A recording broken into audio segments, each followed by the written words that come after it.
എന്നാൽ ക്രിസ്തയേശുവിൽ ഭക്തിയോടെ ജീവിപ്പാൻ മനസ്സുള്ളവർക്ക് എല്ലാം ഉപദ്രവമുണ്ടാകും.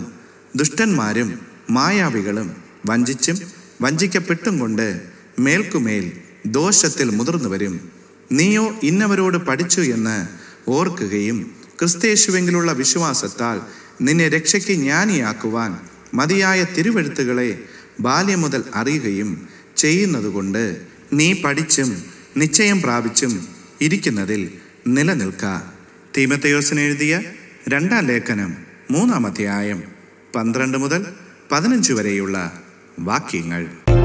മരണം കൊണ്ടെന്റെ വന്നരകം നീയകറ്റി നിൻ മഹത്വം തേടി നീ എൻ കാലം